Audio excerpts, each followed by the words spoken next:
Welcome to Eggs and Issues, a monthly business program presented by the Portland Community Chamber of Commerce. Eggs and Issues is supported by presenting sponsors Bank of America and Martins Point Healthcare, in cooperation with Harvard Pilgrim Healthcare, First Light Fiber, and WEX. Reception sponsors KeyBank, Clark Insurance, and Veraldana. Tomorrow's Leaders and Entrepreneurs sponsors AAA Northern New England and Springborn Staffing Center. Community Corner sponsor Baker Newman Noise. Parking is provided by CV and Mahar Engineers. Our exclusive radio sponsor, WGAN. Listen weekday mornings to Ken and Matt on the WGAN Morning News. Print sponsor, The Forecaster. TV sponsor, WMTW. And e-media sponsor, Maine Biz. Special community partners, Anthem Blue Cross Blue Shield, Spectrum Healthcare Partners, the University of Southern Maine, and Southern Maine Community College. And now, please welcome Portland Community Chamber of Commerce President, Jack Lufkin. Surprise! I am not Jack Lufkin. My name is Quincy Hensel. I am the CEO of the Portland Regional Chamber of Commerce. I wanted to welcome you all here today. This is probably the biggest crowd I think we have ever had, which is especially fantastic for several reasons. Today is a very notable Eggs and Issues, which is why I wanted to take the stage for just a quick moment. It is our last Eggs and Issues of this season, so I want to thank you all for making this one of our best seasons to date.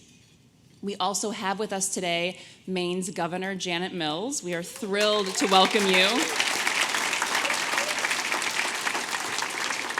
This is her first time to Eggs and Issues as governor, but not her first time to Eggs and Issues.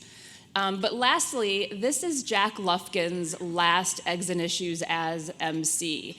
Now, Jack has been emceeing this event for about 2 years and 4 months, maybe. Jack had to take over the position of president of the board of the Portland Chamber a little bit earlier than planned when I took this position as CEO. So he's been here for longer than anticipated. But I wanted to thank him so much for his time and dedication to particularly this program. It's a heavy lift for our volunteer president. It takes time and planning and preparation, and you can't really show up here half asleep and eating your coffee. You've got to be ready to go. And also, I wanted to thank Jack for his leadership of the board. We would not have had the successes we've had, and I would have not have been able to keep my sanity without you. So thank you for everything you have done for the Portland Chamber. It has meant a great deal. I'd like to now welcome Jack to the stage, but would you please join me in a round of applause for Jack?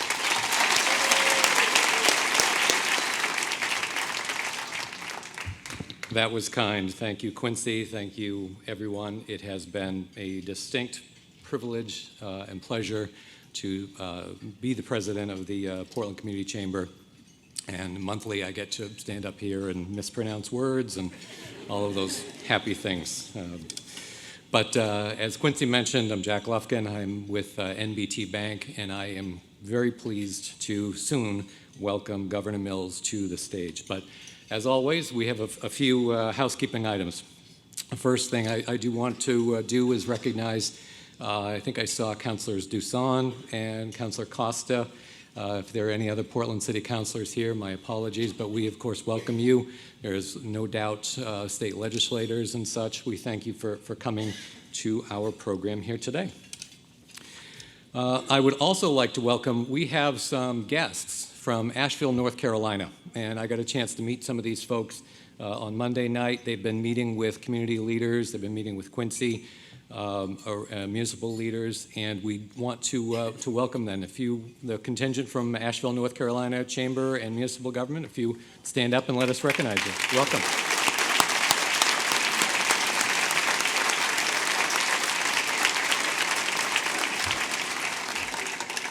I can attest to the fact that several of them are now expert lobster crackers. As a token of our appreciation, I want to let you know that we are going to be donating these bags here. It says lift bag.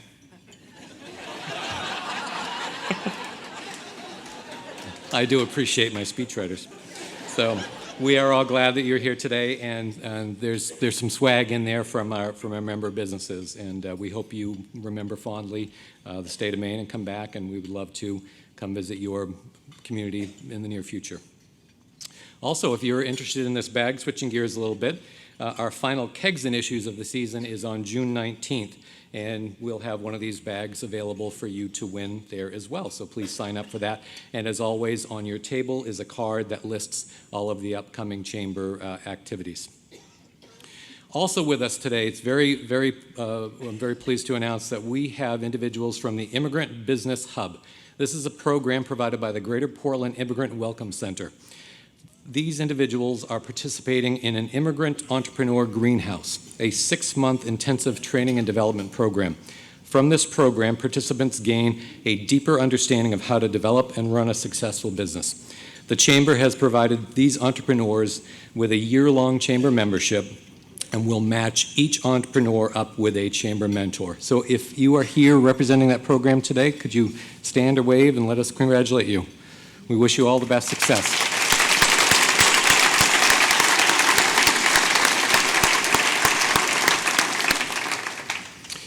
And again, if you want to sign up for any of these events, please do so at our newly redesigned website, portlandregion.com. Now, for what is always a happy moment for me, I would like to recognize the new members for the Chamber for the coming months. And as always, this list continues to grow, and we value that. The Alzheimer's Association Maine Chapter, Cara Matchmaking, Coastline Plumbing, IBEC Creative, iVox, Phelps Architects, the Portland Media Center, the Portland Recovery Community Center, Reynolds American, Retail MD, State Farm Insurance Scott Murphy, School Square, Sebago Clean Waters, the Whiskey Barrel, and of course, Covetrus, who was formerly known as Vet's First Choice and is Maine's newest publicly traded company, and they have recently broken ground at their headquarters, which will be located here in downtown Portland. Please join me in welcoming all of our new members.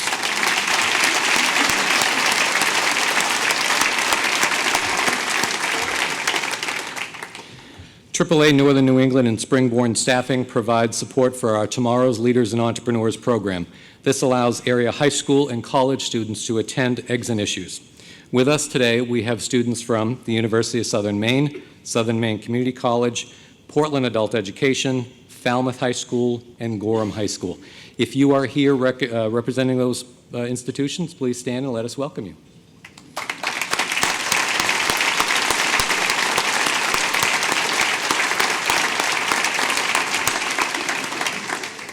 And of course, a shout out to Headlight Audio Visual, who provides us with fantastic technical support, and the video from today's Eggs and Issues will be available later this week on the Chamber's YouTube channel and on the Chamber's website. Very pleased that the Portland Public Library is our FMI sponsor. They will provide additional information regarding today's topic after this event, and you'll receive that email later in the week.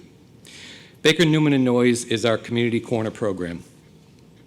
Today's featured organization is the American Heart Association. The American Heart Association is an organization that supports cardiovascular research and is currently funding more than $1.3 million at Maine institutions. The association educates consumers on healthy living through local events and by partnering with hospitals and companies to reduce deaths caused by cardiovascular disease or stroke. This week is CPR and AED Awareness Week. Earlier today out in the hallway, you had a chance to experience hands-only CPR and to learn how to use an AED, an automatic external defibrillator. Every minute that passes without CPR, a person has a 10% less of a chance of surviving. About 350,000 Americans will have cardiac arrest outside of the hospital each year, and 90% of those people, unfortunately, will die because of it. Staggering statistic. The association also has a very special place in my heart because without their efforts, and particularly their education, I might not be here, as I myself had a cardiac event about 3.5 years ago. So very happy that I'm around.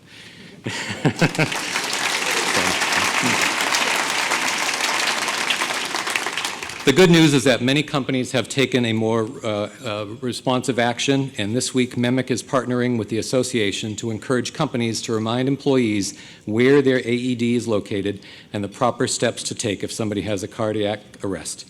Education is key, and knowing hands-only CPR can save a life. With us today from the American Heart Association, our Executive Director, Toll Tompkins, and Corporate Events Director, Katie Rooks. Let's welcome them.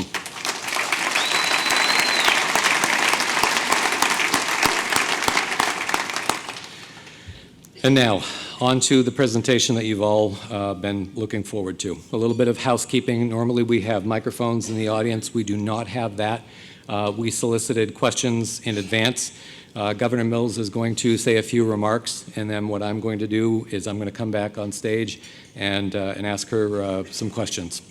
Governor Janet Mills was sworn in as the 75th governor of Maine and is the first woman to serve as the governor in the state's history.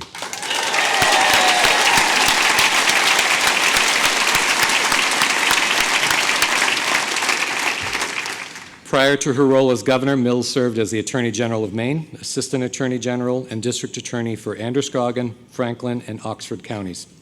As governor, Mills has made affordable, high-quality health care, access to good-paying jobs, and a strong economy in all parts of the state the focus of her administration.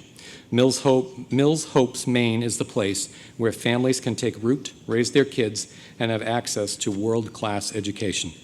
And now it is my distinct privilege to welcome Governor Janet Mills to the stage.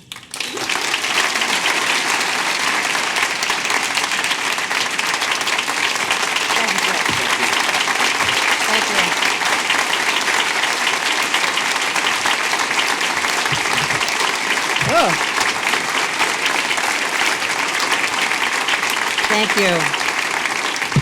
Thank you. Thank you so much. It's great to see all of you. And thank you for your warm welcome. I want to thank the Portland Regional Chamber and the chair and Quincy and Jack and all the officers and board members for welcoming me to Eggs and Issues. It's an honor to speak to you for the first time as your governor. I did speak here before as Attorney General. As Attorney General, I would go to these national conferences, and everybody greets each other as General this and General that. And after 8 of the last 10 years being referred to as General Mills, I was starting to feel like a box of Wheaties. So it's good to have a new title. And it's good to walk into the Blaine House in the evening after a long day and to think about the history of that place. And it's not just a house; it's a pretty nice house. Nice gardens. We're doing solar. We're doing composting. We've got bees. We're doing things a little differently at the Blaine House. But to walk in the doors where 21 other governors lived before me, and where they honored and hosted incredible guests such as Teddy Roosevelt, John F. Kennedy, Calvin Coolidge, Ulysses S. Grant visited the Blaine House. General Sherman was feted at the Blaine House. Eleanor Roosevelt, Andrew Wyeth, Calvin Coolidge, Margaret Chase Smith, and Amelia Earhart. It's an unbelievable history. And it is an honor to occupy the House and the position.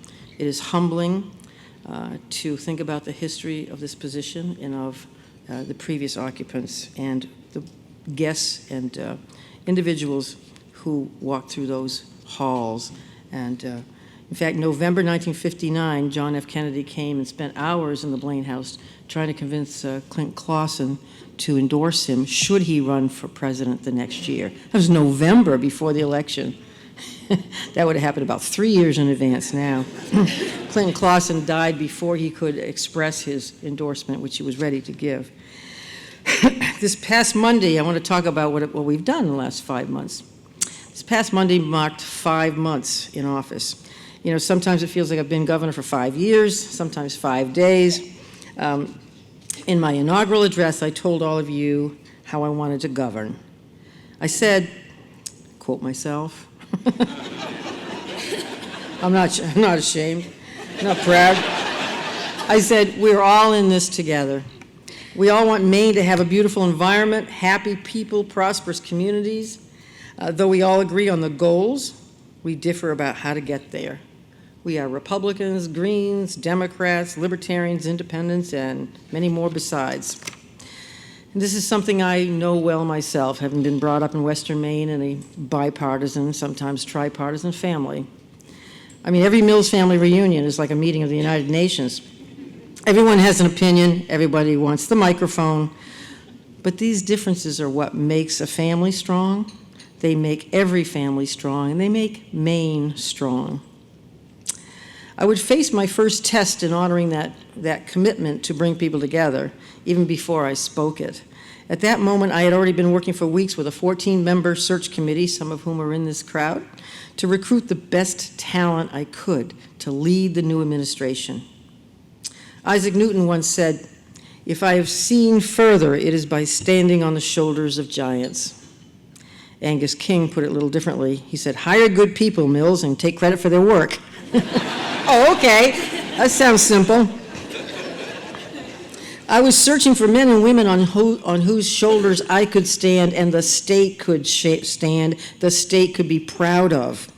I was seeking people who were experts in their fields with a shared love of Maine and a vision of a future that we could create if we worked together. And in a few weeks, you will hear from Heather Johnson, one of those individuals. One of the number of individuals in my cabinet whom I had no knowledge of before I interviewed her for that job. And Judy Camuso, I didn't know. Amanda Beal, I did not know. Heather and Jean Lambrew. And I'm so impressed with them. They have been so supportive and so diligent.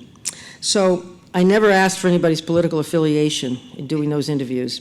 I knew I needed different voices and different beliefs by my side, people I could argue with and share opinions and facts with.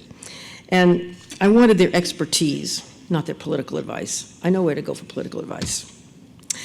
This committee of 14 bipartisan people reviewed more than 1,000 resumes, and I got to nominate 15 well-respected, qualified, and experienced public servants, many of whom, as I said, I never met before.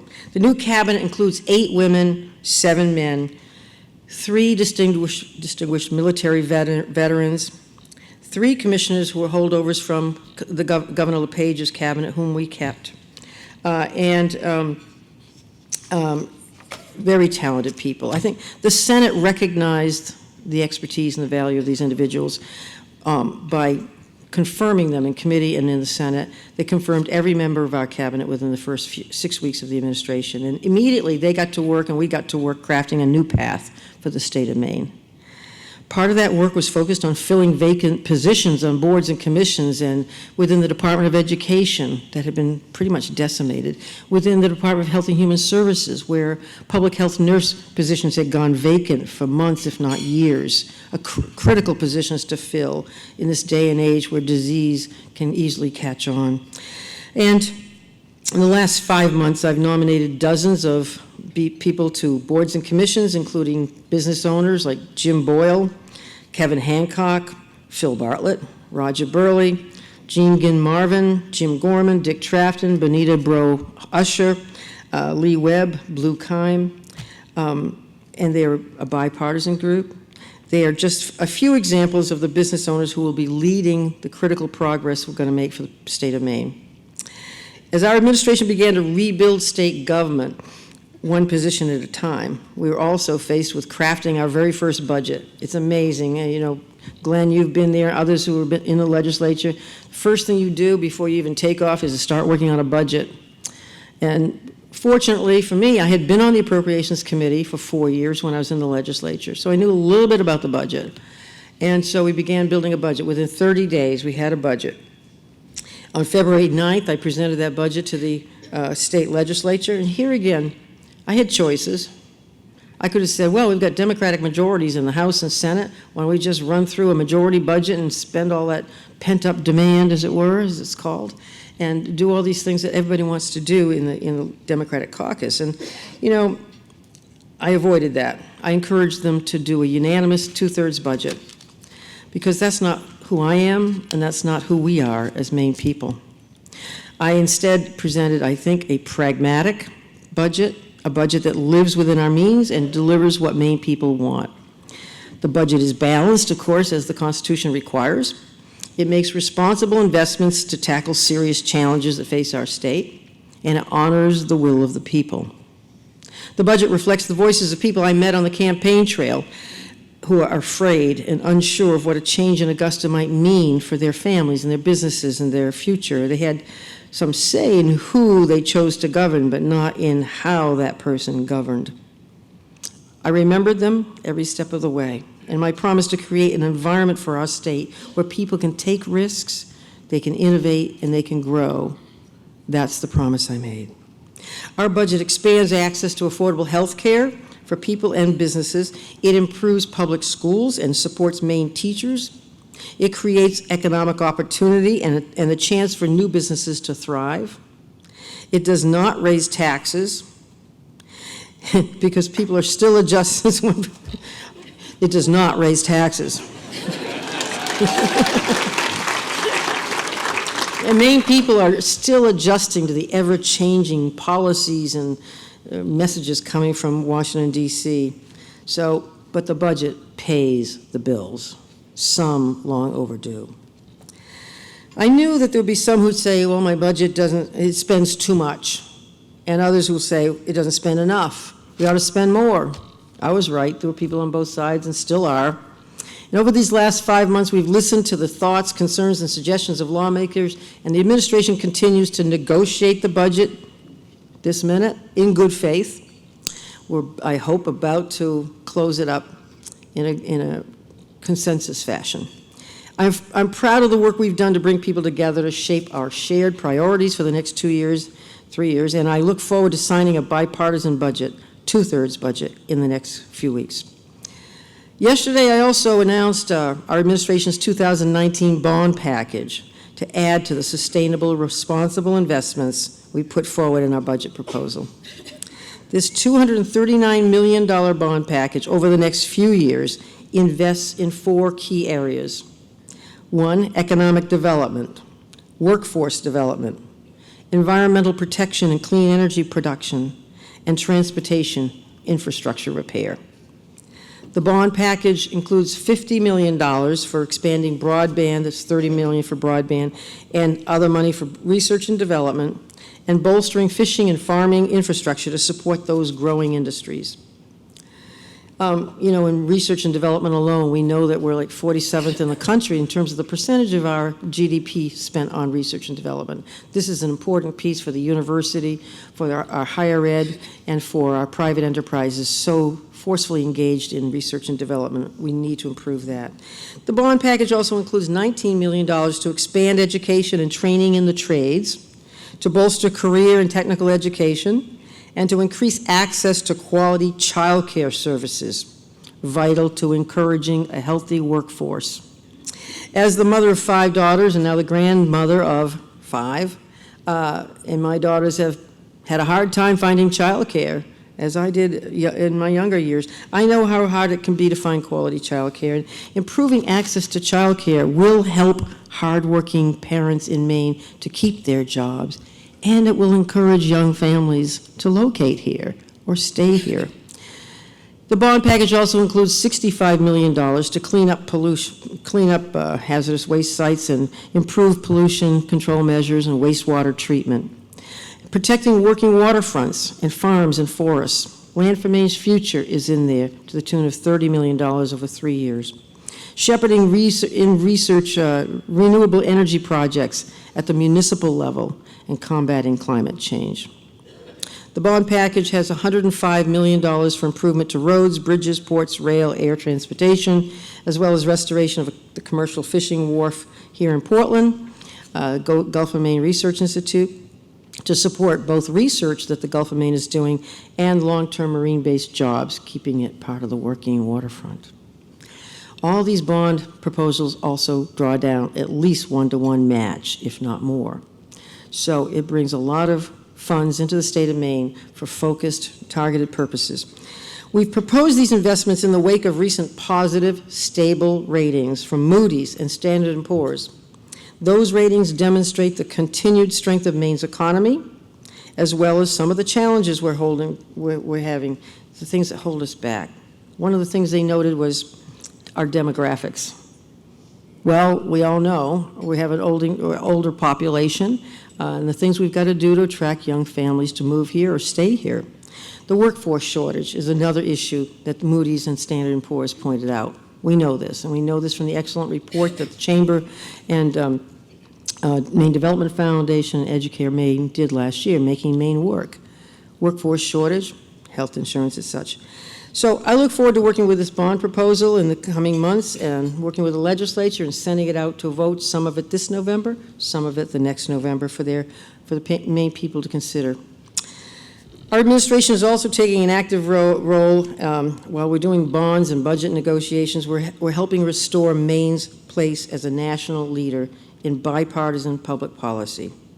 Just last week, Maine became the first state in the nation to allow paid leave, not just sick leave, but paid leave for businesses with more than 10 people. Like most of you, I've known times when I felt sick and didn't really want to go to work, but couldn't lose the pay. Or I had a sick child, or a sick parent, or some other type of emergency that called me away from work.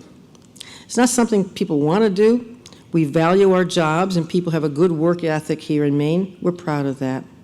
But unexpected circumstances are a fact of life, and that's exactly why those kinds of emergencies should not break the bank for a working man or woman in Maine.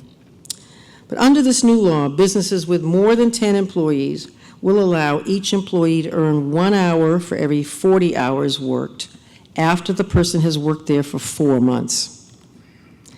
Employees have to give reasonable notice, of course, to the business before taking leave. Smaller businesses with fewer than 10 employees and seasonal businesses are exempt. Seasonal businesses that operate for less than 6 months. But as a result of this new law, about 85% of working men and women in Maine will now have access to paid leave. And meanwhile, more than 40,000 of our state's 50,792 businesses will not be impacted. The small businesses and seasonal businesses are exempt. And the law is consistent across the state. It preempts any local ordinances to the contrary.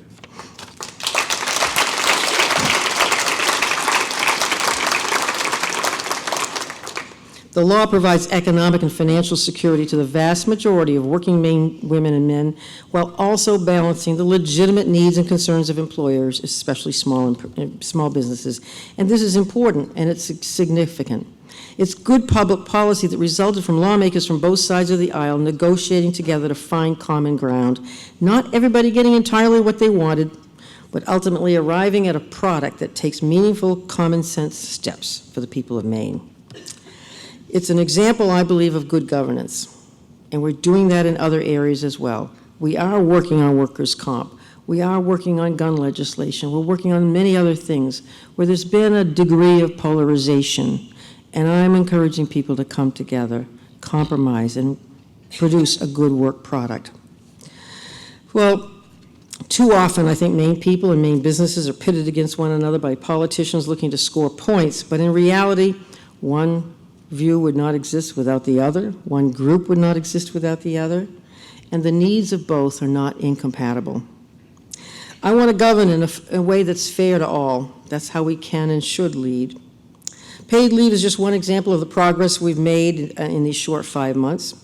In addition to making sure that people have access to affordable health care, to protecting Maine's environment, to addressing the opioid crisis, to addressing climate change, to investing in public education, and to strengthening our economy. Now, as the legislature draws to a close, the session, we turn our focus to the challenges on the horizon, including our changing economy. Campaigning across Maine last year, I visited a lot of towns like Madison and Millinocket, Old Town, Bucksport, towns that have lost their anchor, lost their paper mills over the last decade. While some of these mills are still idle, some towns are actually finding new life. One business I visited up in Millinocket is called the Maine Heritage Timber. It's reclaiming sunken logs from some of the rivers and waterways in Penobscot County, some of those logs that have been there since the Civil War, and they're scooping them up and turning these logs with a beautiful hue and texture into beautiful furniture and wall board that you can't find anywhere else in the country. And they're marketing these things to people in Manhattan and New Jersey and elsewhere. One point of ingenuity I found in Stonington a few years ago. In one of the gift shops there in July, they had a box of rocks, little polished granite rocks, with one shot glass. I said, "What's this?" "Well, we scooped up these rocks and cleaned them up and polished them off. We're selling them for $35 because they're better than ice cubes. You put them in the freezer and they don't, I thought it was Maine ingenuity right there. I like that. Anyway, that business in Millinocket is just one example of how Maine people are using their skills, their ingenuity, to succeed in regions all across the state. Recently, we got together, and Heather Johnson can tell you more about this, with an entrepreneur from Belfast, and interested in putting money into the Madison Mill, which has been idle for 4 or 5 years now. They have, GoLab has a project to create wood fiber batten board insulation in the old mill in Madison, hiring more than 100 people. And we're helping them do that. That's exciting to me. And those of you from Somerset County will appreciate that. Hey, Madison. Who'd have thought? Insulation from wood fiber. And there were so many other projects going on through 4 Maine. Wood fiber, cellular technology that is incredible. Anyway, wood fiber going into food and clothing and pharmaceuticals and whatnot. Well, I think it's time for state government to do its part, to develop a diverse and sustainable economy that supports those kinds of ideas and makes it possible for every person to live and work with a good paying job in the state that we love. That's why I've directed Maine Department of Economic and Community Development Department, led by Commissioner Heather Johnson. I've directed her to work with other government agencies and business leaders across the state and private organizations to develop a real long-term economic strategy for the state of Maine. Hasn't been done in decades. We want a 10-year plan here. And we're going to talk about things in various regions of the state and bring people together to form that plan. Now, over the summer, the department will host a series of regional meetings, get the input of business and municipal leaders and members of the public. I hope you'll all be part of those efforts and that you'll share your ideas and histories and thoughts and experiences in the months ahead. Together, we're going to craft a 10-year plan that drives economic growth, that addresses our workforce challenges, and that results in a strong, sustainable, diverse economy. This will have specific goals. It's not just pie in the sky and some report that's going into the wastebasket. Specific goals of increasing our GDP overall, increasing the value added per job, increasing the median annual salary of Maine workers, increasing the credentials of value, and growing the workforce. And I know that the community colleges and the university system are all working on that too. The credentials of value is a really important piece. Well, I want to see real action, not just talk. And I expect that economic development plan on my desk this fall so we can all get working on it and implementing it. It's time to expand our economic development vision to support what's happening right here in Maine right now and identify ways that we can do a better job to strengthen the economy and mobilize the state to achieve these goals.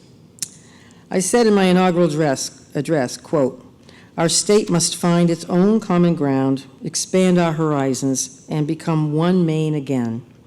From the tree streets of Lewiston to the rolling fields of the county, from the bold coast to the height of land, from Cross Rock and Allagash to Portland's promenades, our people will once again find unity of purpose and progress.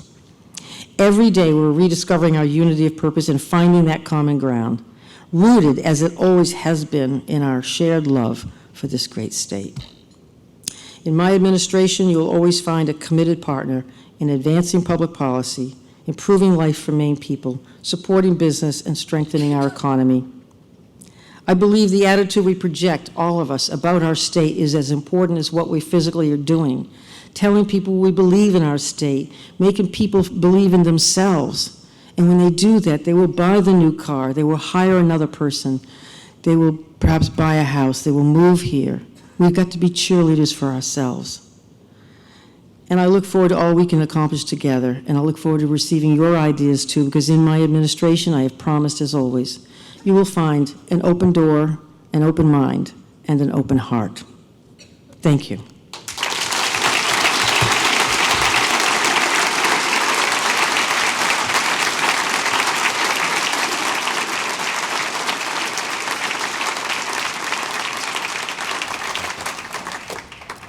Well, Are our microphones on?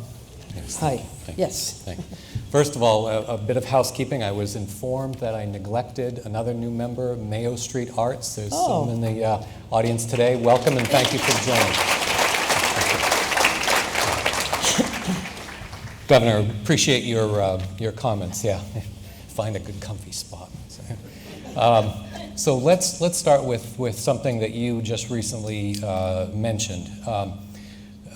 The idea of workforce development is certainly prevalent across all of Maine with record low unemployment rates. In the greater Portland area, we particularly struggle with that as well. Yeah. And at some point, I think I see Peter Del Greco here from Maine and Company. I think most folks who are in the business attraction or even business leaders who are attempting to grow, our population is becoming a challenge towards our economic future. What can your administration do to give people skills so that they can fill current jobs, attract more people in, keep younger people here longer? What can your administration do? Thanks for the question. And I see people in the audience who have some of the answers too. You know, it's not just private sector. The public sector is seeing this problem, this challenge too. Bruce Van Note, Department of Transportation Commissioner, reported publicly recently that a lot of the projects that went out to bid, the bids came in 40, 50, sometimes as much as 50% higher than what was budgeted. The contractors are coming in with high bids. We can't afford to do some of those projects, including some projects here in downtown Portland. So it's a challenge we're facing as a government too.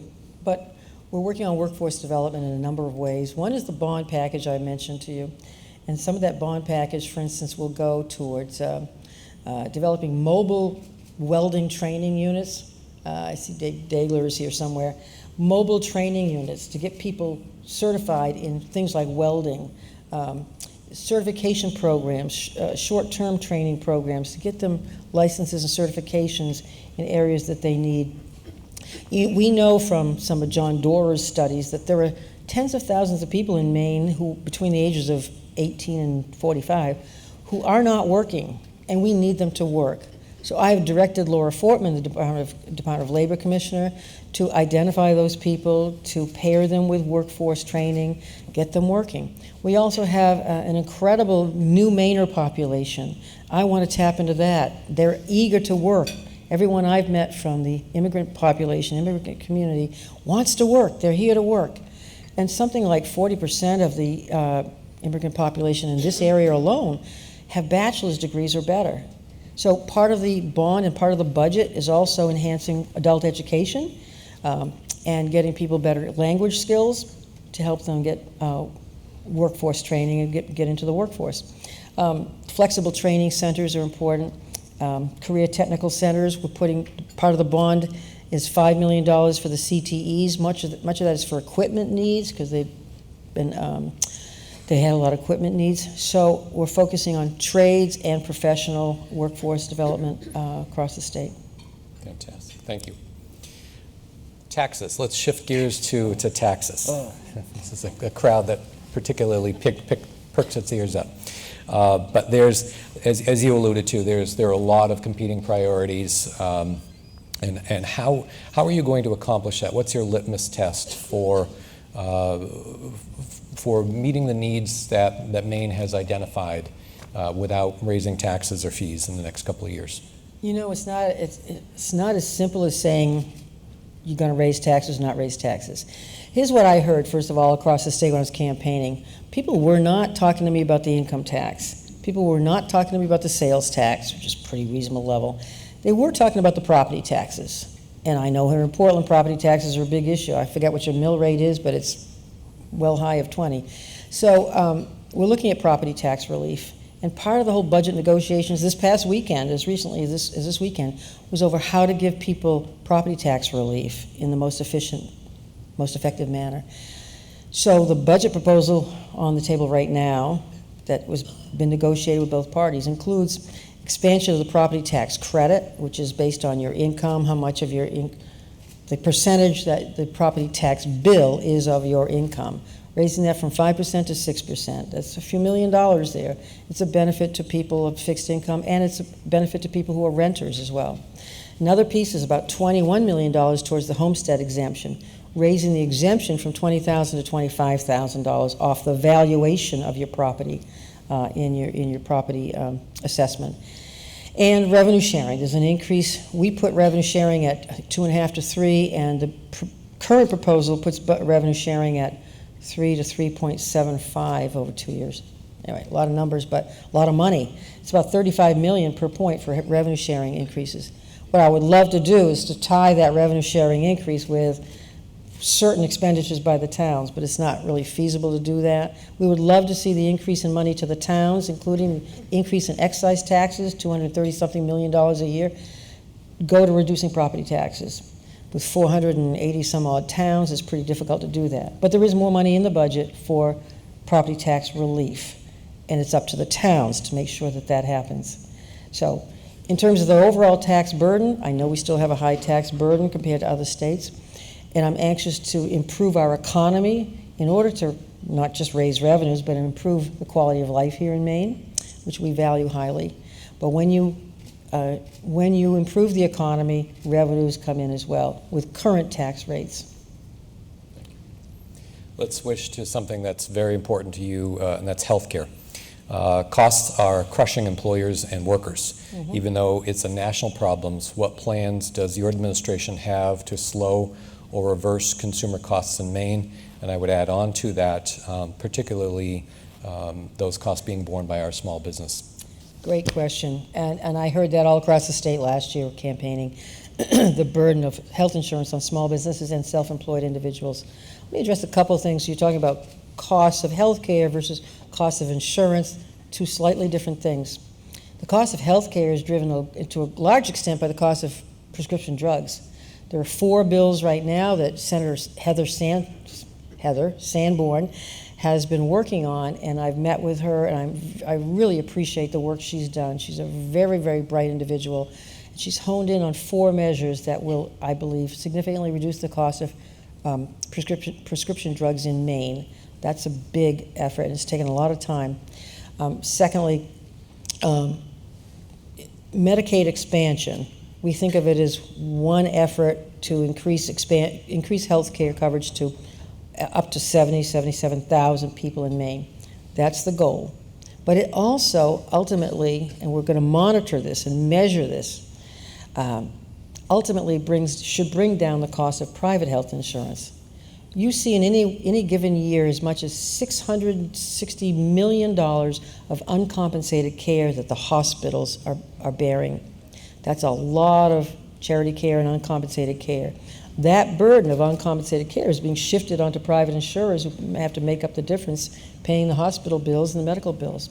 So having more people insured or covered should, we expect and hope, bring down the cost down the line of private insurance. The other thing we're doing, and I'm talking to Eric Schauper and Jean Lambrou and others about specific plans to help small businesses and self-employed individuals access health insurance.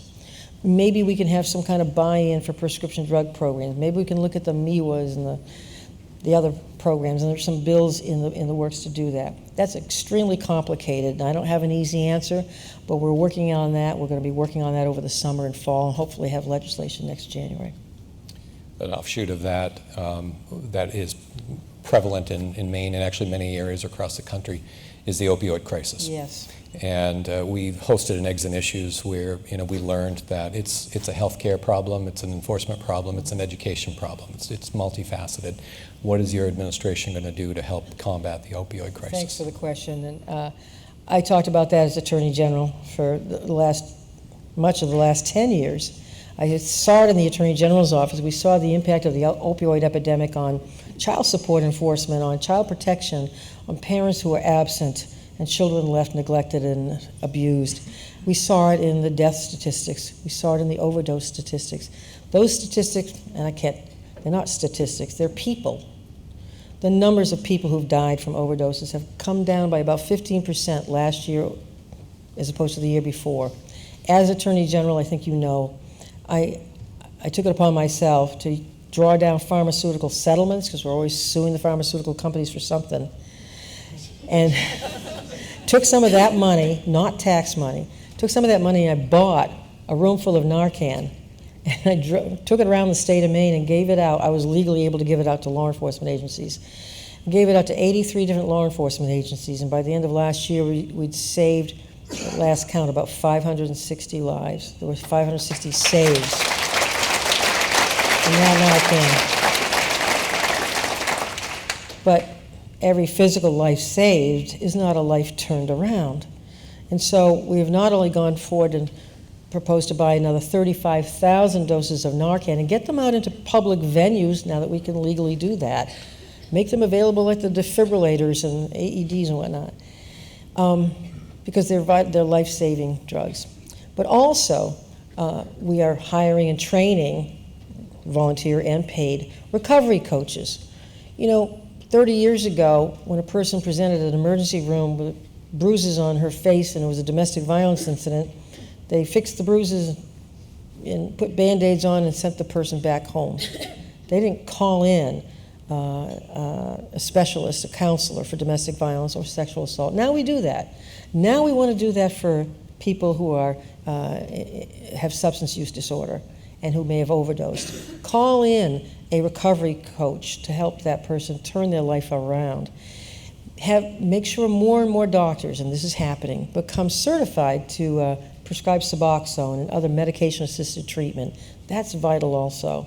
We're working with the jails, and Gordon Smith, whom I appointed early in January, appointed to be the Director of Opioid Response, the DOOR, or doer, or whatever. He's the Director of Opioid Response. He's out there beating the bushes every day. He was in Montreal earlier this week looking at what they do for opioid issues. He was in Rhode Island a couple of weeks ago looking at their jail reentry program using medication-assisted treatment. And we're doing those things in a pilot project in some of the county jails and prisons in Maine. And that's really important. Then prevention, obviously, keeping people away from substances in the first place and making sure they have the emotional, psychological tools to say no, to make decisions in their lives without access to substances that are harmful. Switching gears to the environment.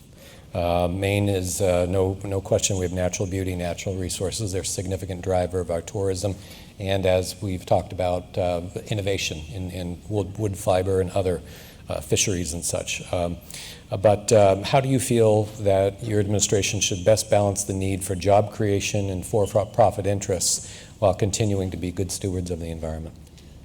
Thank you. I don't think it's an either-or proposition. I see businesses booming in the renewable energy sector. I see some biomass, I see solar, I see hydro, I see wind power. And part of the effort of the universities and the community colleges is to train people in those industries. Train them to be solar technicians, for instance, which we don't really have much of a training program for. We have fewer than 600 people working in the solar industry in Maine, but solar businesses are cropping up all over the state. Massachusetts, down the road, Massachusetts, they have about 14,000 people working in solar. And the people working in those jobs are generally, well, I say young, but they're millennials or younger, and they're people who enjoy their work. They're excited about doing what they're doing and about helping save the planet, as well as engage in a robust business enterprise. So it's an exciting thing to do, and exciting thing to encourage. So we, signed a net metering solar bill recently, partly for that reason. We have renewable portfolio standards we're working on right now with the legislature. Try to increase the renewable energy sources in Maine, and aquaculture and agriculture, working on diversification in those sectors. So many things, and that's all part of the bond issue as well. So it strikes me that it's no secret that Maine's a great place to live, as we Yeah, all have it chosen to is. do that. We have to tell everybody. And one of the ways in which the future is taking shape is that people will work where they live. Yeah. So and an important aspect of that is access to broadband. Can you talk about your plans for expansion of broadband? In the bond package we're presenting this week, as I mentioned, there's about $30 million for broadband. In the budget negotiations this weekend, we also negotiated to keep about $4 million for broadband coming from a distinct source, not from appropriations, but $4 million. And we hope to draw down federal money and private money and even local money to match those funds to increase municipal broadband services, to increase private investment in broadband, to expand that middle mile and last mile. And I think you know that I negotiated with Hydro-Quebec and CMP as part of the Powerline project, that there's about $10 million in there. The massive amount of broadband fiber that they're willing to put along that line is an incredible benefit to central and western Maine and all the way down to Wiscasset, actually, along those power lines, electric lines. And so also another $10 million to do the last mile extension of those fibers to increase broadband to dozens of communities along those lines. So that's part of it too, allowing people to work from home, to telecommute, allowing students to do their homework from home, which many still can't, healthcare, telehealth, so we don't end up institutionalizing people who can't get the services at home. Those are big efforts, and that's part of our economic development plan too.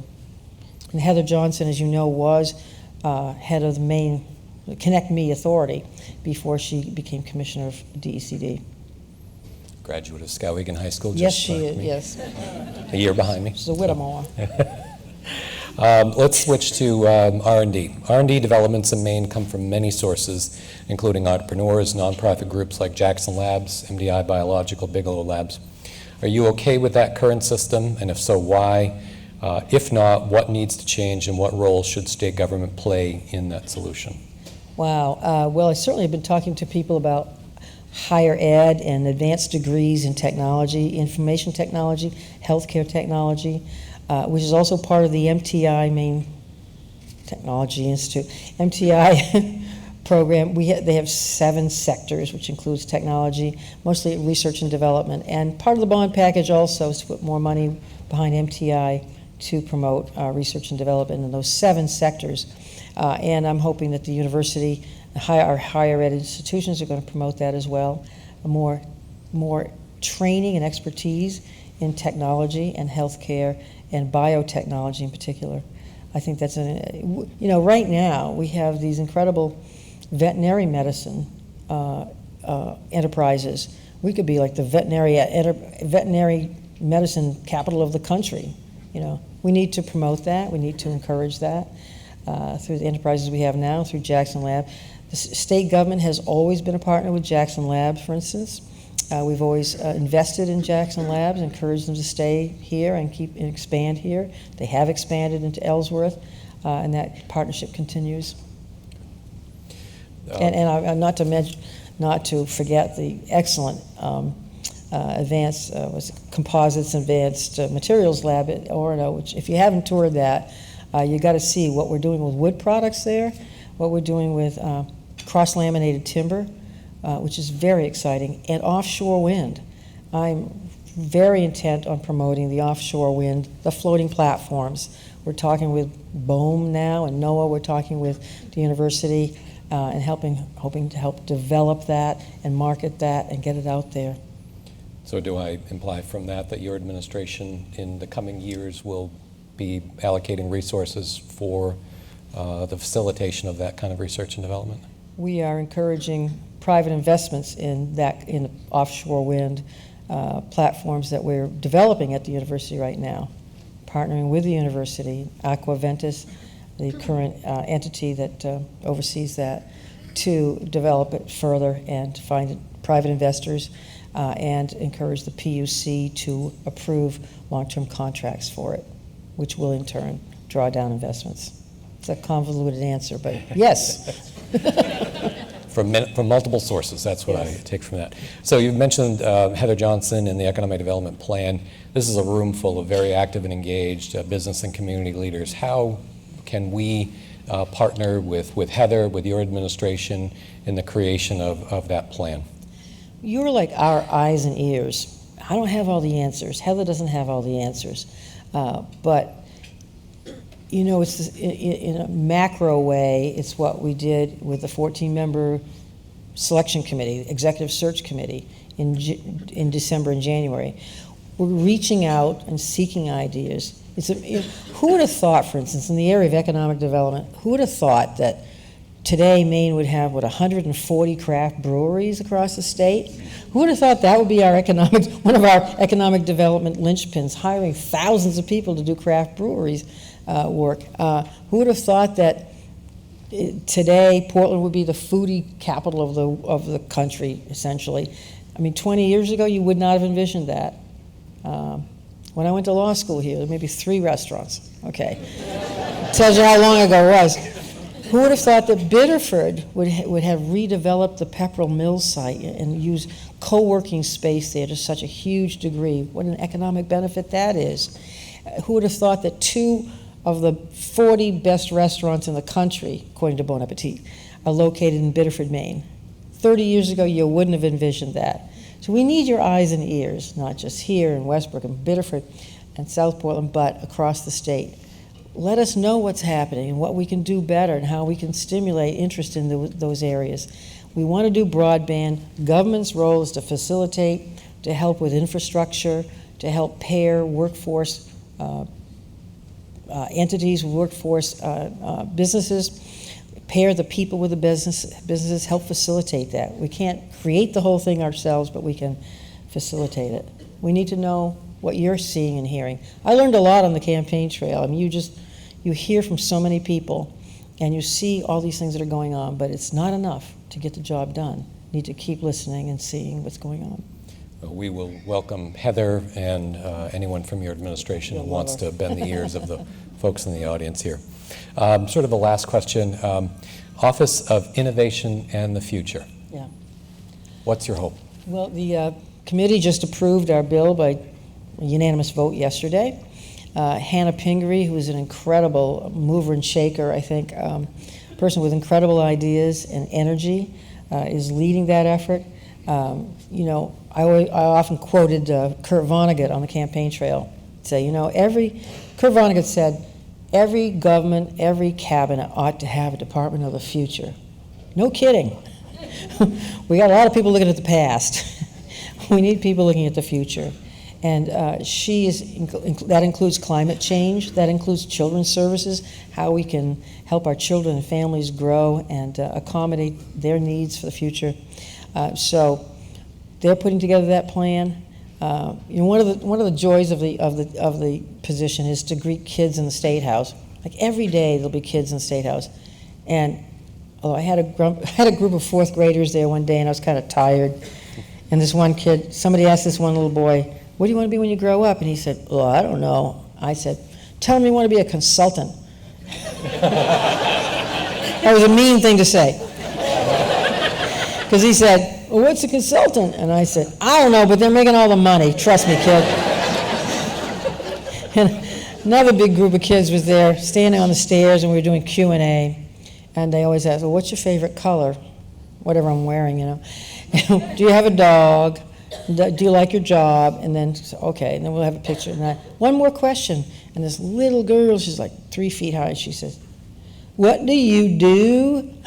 "Where's your teacher?" "Hey, what do I do?" Anyway, that's the future of Maine. Well, depending upon who you ask, there could be a variety of answers for yes, that. well, the TV cameras are rolling, so I said, "I make people happy and healthy and safe." Anyway, I'm learning to talk to kids. They will certainly give you honesty, that's for sure. Yeah. So, yeah. Well, Governor Mills, we've come to the end of our appointed time. I once again want to thank you on behalf of the Portland Community Chamber, the Portland Regional Chamber, our business community. We look forward to working with you and your administration in the years to come. As I mentioned earlier, the American Heart Association is our community corner. We're going to make a donation in your name Thank you. to the Heart Association. And as always, you can follow the Chamber through our newsletter, through our YouTube channel, Facebook, LinkedIn, Twitter. And we thank you for being true to your word and coming back to an Eggs and Issues to talk to us today. Thanks Thank for you. all you do. Thank you to the Chamber.